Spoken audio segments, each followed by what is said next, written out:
Friends, आज से हम लोग नया टॉपिक शुरू कर रहे हैं जो कि है आपका उत्तर वैदिक काल का भौगोलिक विस्तार। देखिए क्या बोला है कि इस काल में सतपथ ब्राह्मण की विदेह माधव की कथा में उत्तर वैदिक काल के उत्तर वैदिक काल में आर्यों के गंडक के पूर्व की ओर प्रसार का वर्णन मिलता है।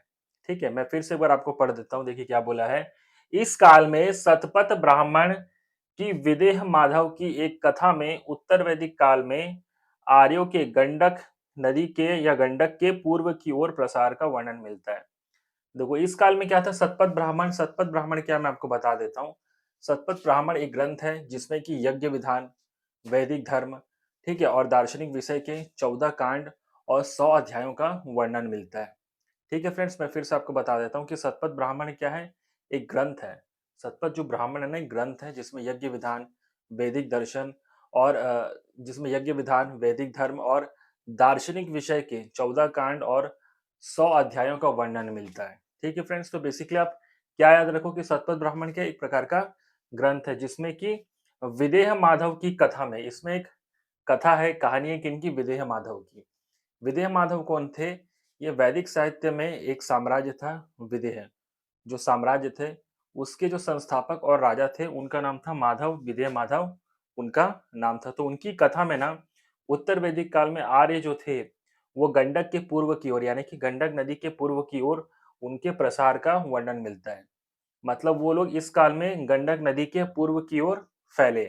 उनका जो प्रसार हुआ गंडक नदी के पूर्व की ओर, उनके प्रसार का वर्णन मिलता है। किसमें मिलता है? विदेह माधव की कथा में। और विदेह माधव की कथा किसमें है, इसकी जानकारी है सतपथ ब्राह्मण में। ठीक है, विदेह माधव क्या थे? वैदिक साहित्य में जो विदेह थे, एक साम्राज्य था विदेह, उसके संस्थापक और राजा का नाम था विदेह माधव। ठीक है फ्रेंड्स, और सतपथ ब्राह्मण क्या है?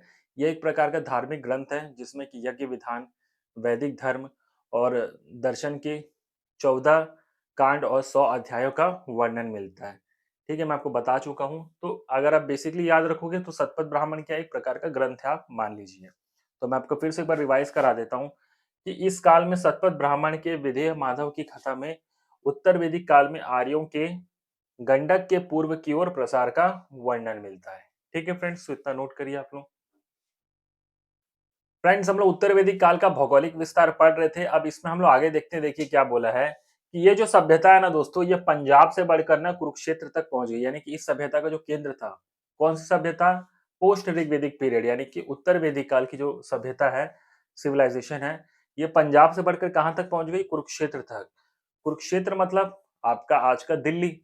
पंजाब से लेकर दिल्ली तक इस सभ्यता का केंद्र पहुंच गया, मतलब यहाँ तक ये सभ्यता फैल गई, ये बात बोली जा रही है। और 600 बीसी के आसपास, यानी कि जब ये सभ्यता लगभग पतन होने के कगार पर थी।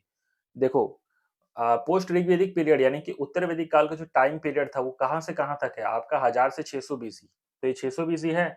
तो 600 बीसी के आसपास आर्य लोग कौशल, विदेह, अंग राज्यों से परिचित थे। ये कौशल, विदेह, अंग राज्य क्या थे? ये ना महाजनपद थे। ठीक है, महाजनपद मतलब कि ना इनको एक प्रकार से आप एक राज्य मान सकते हो। इनके बारे में अपन पढ़ेंगे। ठीक है, 16 जनपदों का जो उदय है महाजनपद, उनके बारे में हम लोग पढ़ेंगे। उन्हीं में से कौशल, विदेह, अंग राज्यों का इन इन सभी राज्यों से कौन परिचित थे? आर्य लोग परिचित थे। ये बात बोली गई है।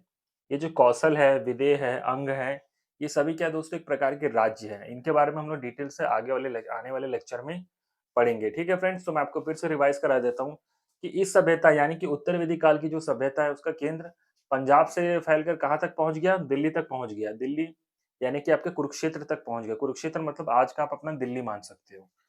ठीक है, आगे देखिए क्या बोला है। 600 बीसी के आसपास आर्य लोग कौशल, विदेह, अंग राज्यों से परिचित थे। ये सभी क्या है? एक प्रकार के राज्य है।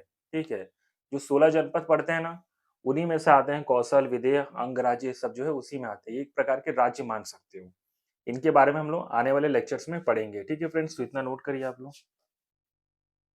इसमें आगे देखते हैं फ्रेंड्स। देखिए क्या बोला है कि सतपथ ब्राह्मण में ना उत्तर वैदिक काल की नदी रेवा नदी, जो कि आज के समय में इसको हम नर्मदा नदी के नाम से जानते हैं, वो नदी, और सदानीरा नदी। सदानीरा का अर्थ होता है गंडक नदी। आज की जो गंडक नदी है उसे उस काल में क्या कहा गया? सदानीरा नदी का उल्लेख मिलता है। यानी कि सतपथ ब्राह्मण में उत्तर वैदिक काल की दो नदी, रेवा नदी और सदानीरा नदी।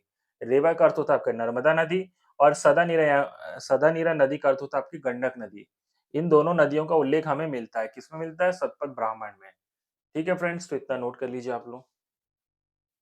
फ्रेंड्स आगे पढ़ते हैं, देखिए क्या बोला इसमें कि उत्तर वैदिक साहित्य में चित्रकूट, क्रौच, मेनाक आदि पर्वतों की जानकारी हमें मिलती है जो कि पूर्वी हिमालय में पड़ते हैं। पूर्वी हिमालय में दोस्तों ये देखिए, ये आपके जो पर्वत है चित्रकूट, क्रौच, मेनाक, ये जो है ना पर्वतें हैं जो कि कहाँ पड़ता है? पूर्वी हिमालय में पड़ता है।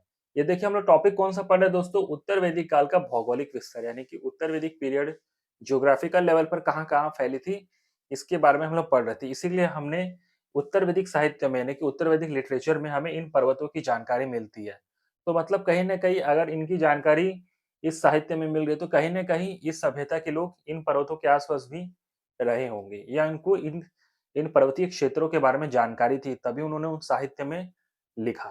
ठीक है फ्रेंड्स, तो देखिए मैं फिर से आपको पढ़ देता हूँ कि उत्तर वैदिक साहित्य में चित्रकूट, क्रौच, मेनाक आदि पर्वतों की जानकारी मिलती है जो कि पूर्वी हिमालय में पड़ता है। तो अगर आपको पूछेगा पूर्वी हिमालय में ऐसे कौन-कौन से पर्वत हैं जिनकी जानकारी हमें उत्तर वैदिक लिटरेचर में मिलता है, तो आप क्या बोलोगे? चित्रकूट, क्रौच, मेनाक, ये जो पर्वत हैं इनकी जानकारी हमें उत्तर वैदिक लिटरेचर में मिलती है जो कि पूर्वी हिमालय में पड़ते हैं। ठीक है फ्रेंड्स, तो इतना नोट कर लीजिए आप लोग।